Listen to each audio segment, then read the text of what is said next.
Ce que tu vois ici, c'est un système IA qui va répondre automatiquement aux emails de notre client e-commerçant qu'on a facturé 3 000 € et je vais t'expliquer exactement quelle problématique il va résoudre chez notre client, comment on a pu le facturer 3 000 € et comment il fonctionne également ce système et comment tu pourras faire exactement la même chose si jamais tu as envie de te lancer dans l'IA et vendre des services IA à des entreprises. Alors, si tu as pour but, comme je t'ai dit, de te lancer dans l'IA, de vendre des choses concrètes à des entreprises qui ont des problèmes réels, écoute bien cette vidéo parce que je vais tout te donner. Et aujourd'hui, très peu de monde dans le domaine de l'IA sont capables de prouver par A plus B qu'ils vendent eux-mêmes de l'IA et comment ils le font. Je vais être totalement transparent dans cette vidéo, alors prépare-toi bien, ouvre grand tes oreilles, prends des notes et on est parti sans plus attendre. Bon, tout d'abord, on a vraiment facturé ce client 3 000 €, preuve à l'appui, je peux pas faire plus transparent, 1 500 € d'acompte pour pouvoir commencer à travailler et ensuite finir de régler la facture. Bon, il avait oublié de payer la TVA sur la deuxième, sur le deuxième virement, mais en tout cas, vous pouvez voir que tout est ici. Les factures et carrément un message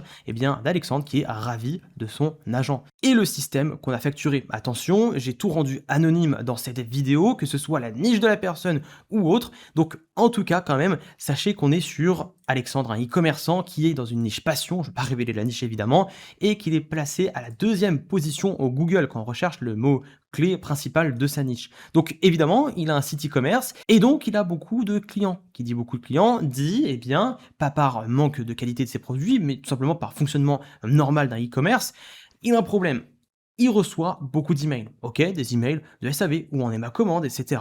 Et ça lui prend concrètement 1 heure par jour. Vous dites que c'est peut-être anecdotique, et même vous en tant que professionnel, peut-être que c'est anecdotique, mais 1 heure par jour à écrire sur votre clavier des choses qui sont à 80% similaires. Où est ma commande?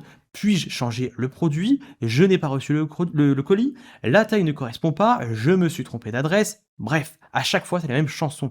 On est sur 80%, la même chose, le même type de questions. Et si vous calculez à la semaine, 1 heure par jour, si vous travaillez le samedi et le dimanche pour désengorger votre SAV, ça fait 7 heures. Maintenant, si vous faites ça au mois, ça fait 31 heures, Et vous reportez ça sur 3 mois, ça fait 93 heures. Mais si vous le faites à l'année, oui, à l'année, regardez ça, une tâche aussi banale et peut-être sous-estimée, en réalité, ça peut prendre bien plus de temps que ce que vous pensez, parce que, au final, c'est 372 heures que vous allez perdre, que votre client va perdre. Soit 53 jours de travail consécutifs à hauteur de 7 heures de travail par jour. Et ce que j'aime bien faire pour mettre des chiffres sur ces heures perdues, vous demandez au e-commerçant combien il serait prêt à donner 1 heure de son temps, par exemple pour me donner des conseils ou ce genre de choses, ou pour travailler sur mon business. Il dira au minimum 25 euros. Et encore, je suis très gentil. Là, on ne parle pas d'un salarié qui est payé 12, 15 euros de l'heure. On parle du décideur, la tête pensante du business. Et je trouve que, j'ai pas donné non plus quelque chose de plus haut, mais déjà à 25 euros de l'heure, au total, c'est 9300 € littéralement de perdu dans son business, des heures qui auraient pu être beaucoup plus intéressantes ailleurs. Le constat est sans appel. La personne perd 372 heures par an et 9300 € par an, in fine, si son taux horaire est de 25 euros. Et d'ailleurs, on se rapprocherait des 20 000 € perdus si jamais le taux horaire estimé par cette personne était de 50 euros. Bref, tout ça pour dire que on a fait un agent IA. Très simple, je vais dédramatiser la chose et rendre la chose beaucoup plus accessible pour n'importe qui. En fait, on a fait quelque chose qui est connecté à sa boîte mail SAV, qui va être envoyé à un agent IA. Un agent IA, c'est tout simplement un système qui permet de faire intervenir un modèle de langage, mais aussi une mémoire de conversation et des outils, c'est-à-dire que l'agent sera factuellement capable de déclencher des actions. Et en l'occurrence, pour faire simple, notre agent-là va pouvoir répondre aux emails et aussi regarder le suivi des commandes. Et chacune de ces interactions vont être enregistrées dans une base de données pour pouvoir faire des statistiques et également pour faire des récaps journaliers ou hebdomadaires. Et j'ai simplifié le trait, mais ça vous permet de comprendre comment transitent les données parce que c'est le plus important. À partir du moment où est-ce que vous maîtrisez les flux de données, comment transformer une donnée, comment faire répartir des données dans un système, comment simplifier également la transition des données, vous avez de l'or entre les mains. Évidemment, le tout est simplifié et maintenant, je vais vous montrer concrètement ce que ça donne en action. Qu'est-ce que fait ce système concrètement quand on lui envoie un email? Et juste avant d'aller plus loin, j'ai enregistré une vidéo privée dans laquelle je te dévoile la méthode Mentoria. C'est le protocole exact, la méthode exacte pour lancer ton agence IA et la monter à 5 000 € par mois. De façon récurrente et en seulement 90 jours. Et tu n'as pas besoin d'être un expert ni de savoir vendre. Le plan est conçu pour être copié-collé même si tu pars de zéro. Je peux pas te mettre cette vidéo sur YouTube parce que sinon je dévoilerais littéralement les coulisses de mon business de façon publique en te dévoilant mes chiffres et j'en passe. Alors si tu veux copier littéralement mon système pour construire ta liberté, le lien d'accès est juste en dessous de cette vidéo. Bref, on continue. Bon, tout d'abord, on se retrouve sur N8N, le logiciel que j'utilise pour faire les automatisations et les systèmes IA pour mes clients.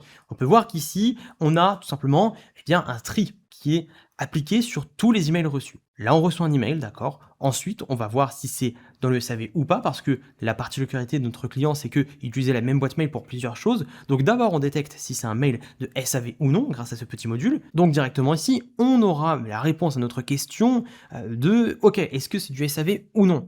Si c'est pas du SAV, ça va ajouter un label, no SAV. Si c'est un avis client, eh bien, on va vérifier si il est bon ou pas, parce que si cet avis est mauvais, ok, on laisse un mauvais avis, on va répondre tout de suite à ce mauvais avis et on va proposer une réduction. Donc, vous voyez déjà, c'est un agent qui va s'occuper de la rédaction des mauvais avis. Mais imaginons que c'est une demande SAV classique, par exemple, où en est le suivi de mon colis. Je ne trouve pas mon colis.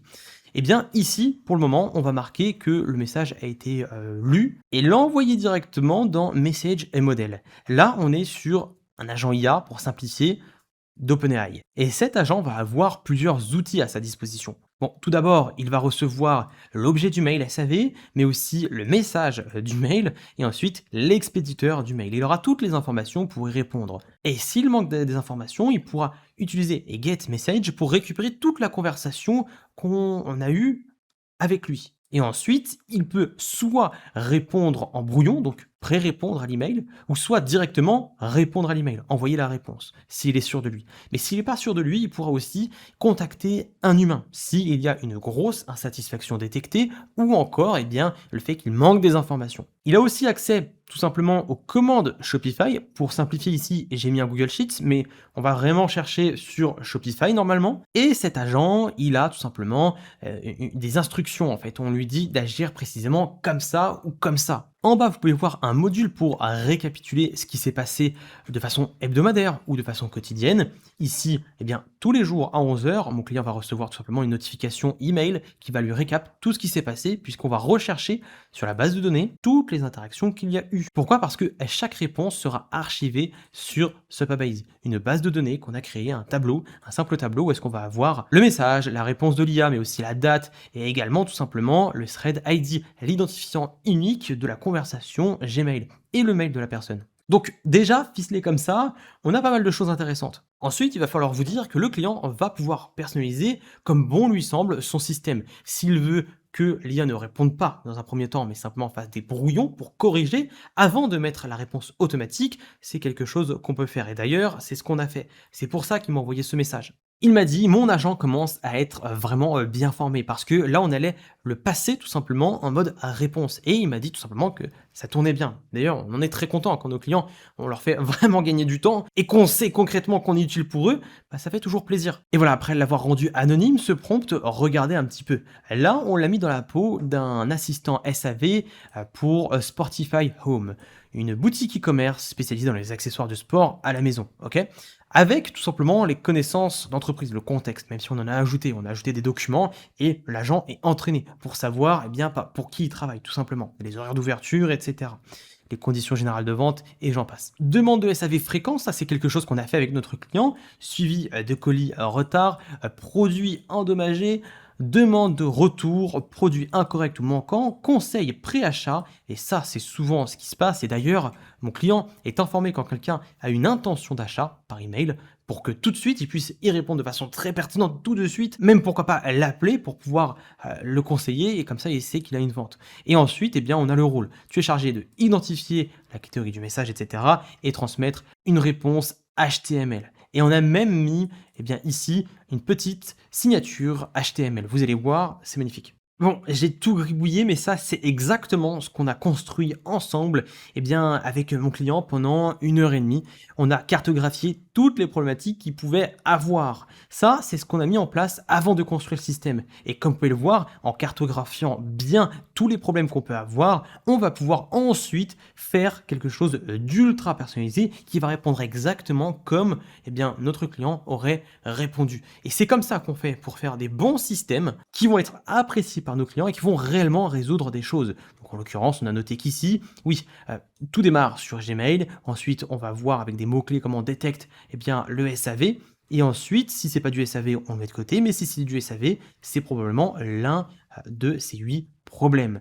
Et à chaque problème, on a une réponse type. Et l'agent est au courant de tout ça. Et là, par exemple, pas de réponse, contact humain. Pour question ou conseil avec intention d'achat. C'est exactement ce que je vous ai dit il y a quelques secondes. Et dans tous les cas, tout allait se rejoindre sur la BDD, ok? Tout allait être enregistré. Donc ça, c'est concrètement quelque chose qu'on a fait main dans la main avec notre client pour pouvoir répondre exactement à son besoin. Alors, pour faire ce test, on va partir aussi d'un tableau de commande complètement fictif et on va voir ici, par exemple, que Paul Garnier a acheté un tapis de sport Chronopost et qu'il y a un retard de transporteur. Je vais prendre le numéro de la commande, ok, et voici ce que je vais envoyer. Bonjour, je n'ai pas reçu ma commande. Puis-je avoir plus d'informations? Voici mon numéro de commande dans l'attente de votre réponse. Je lui envoie et je sais que je vais recevoir d'ici quelques secondes un email pour me dire que ma commande est en retard, comme on a vu pour mon tapis de course. Et voilà, il m'a déjà répondu, vous pouvez voir: «Bonjour, je n'ai pas reçu ma commande, puis-je avoir plus d'informations? Voici mon numéro de commande». OK, on lui a balancé ça en vrac il y a 2 minutes, il m'a répondu il y a 1 minute: «Bonjour Paul», donc il sait déjà que je m'appelle Paul. Pourquoi? Parce que sur le Google Sheets, il y a marqué que je m'appelle Paul. «Nous comprenons votre inquiétude concernant le retard de livraison de votre commande. Nous sommes désolés pour ce désagrément. Votre tapis de sport a été expédié par Chronopost et le transporteur rencontre actuellement un retard et une enquête sur votre colis. Nous vous tenons informés si on a des infos supplémentaires. Sportivement et Sportify Home avec la signature. Qu'est-ce qu'on demande de plus? Sincèrement, là, c'est bon, c'est réglé. Et si on vérifie, il nous parle de Chronopost, mais aussi, tout simplement, il m'appelle Paul et il dit qu'il y a un retard sur le colis et que c'est un tapis de course. Et si on regarde, c'est bien Paul qui a commandé un tapis de sport, Chronopost et un retard transporteur en investigation. Donc il y a bel et bien tout simplement une enquête. Et si je lui dis, pouvez-vous me rappeler à quelle adresse le colis doit être livré? Il va me dire 22 avenue Montaigne à Paris, comme indique l'adresse.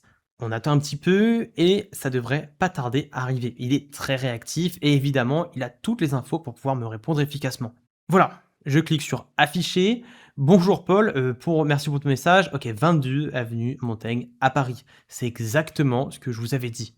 Et si on regarde les exécutions, ce qui s'est passé concrètement en termes de données, on peut voir que un email a été reçu. C'était bien mon email pour me dire que je n'ai pas reçu ma commande. Puis-je avoir plus d'informations? Voici mon numéro de commande. Ensuite, ça a été trié. On a détecté que c'était pas un avis client ni un non SAV. Ça concernait le SAV. Donc autre, boum, ça a été détecté en SAV.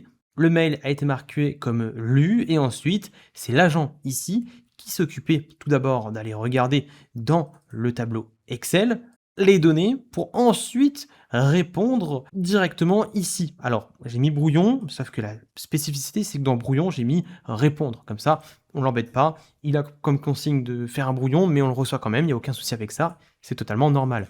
Et tout a été stocké ici, archivé dans réponse. Et d'ailleurs, on va activer le récap email, on va récupérer, en l'occurrence, les 3 mails que j'ai fait pour ce test, qu'on va balancer à un agent qui va tout simplement me faire un récap. Et bingo, là, ça a été super rapide. En quelques secondes, j'ai mon récap. En quelques secondes, on a eu notre récap. Donc concrètement, ce client nous a payé 3 000 € pour un système qui va littéralement lui faire gagner des centaines d'heures par an, heures qu'il peut mettre ailleurs, des clients qui vont être beaucoup plus satisfaits parce que la réponse est beaucoup plus rapide, n'importe quand dans la nuit, le tout de façon automatisée et certain parce qu'on a bien cartographié les problèmes. Et si jamais vous aussi vous voulez vendre de l'IA, retenez une chose, c'est que plus la douleur sera grande, plus vous pourrez facturer cher, partez toujours d'un problème pour pouvoir le résoudre grâce à l'IA. Et si jamais tu veux te lancer dès maintenant, sache que j'ai fait une vidéo 100% privée, la méthode Mentoria, une vidéo dans laquelle je t'explique la méthode que j'ai utilisée pour lancer une agence de 0 à 5 000 € par mois en 90 jours, un plan que tu peux littéralement copier-coller parce qu'il n'y a pas besoin d'être un expert et même de savoir vendre parce que je t'apprends tout étape par étape. C'est une vidéo que je peux pas mettre publiquement sur YouTube, alors je t'invite réellement à aller la voir, ça se trouve en description, c'est 100% offert. Tu pourras tout copier-coller même si tu pars de zéro et je te dévoile même des chiffres non censurés sur mon agence IA et évidemment je peux pas mettre ça publiquement ici. Alors si tu veux copier-coller mon système pour prendre ta liberté, le lien d'accès est juste en dessous à cette vidéo. En tout cas j'espère sincèrement que vous aurez aimé ce partage en toute transparence du client qu'on a eu et comment on a résolu son problème, combien il a payé, comment on a construit le système. Je pense que c'est intéressant de vous montrer la réalité de la chose et nous on se retrouve à la prochaine pour une nouvelle vidéo. C'était Julien.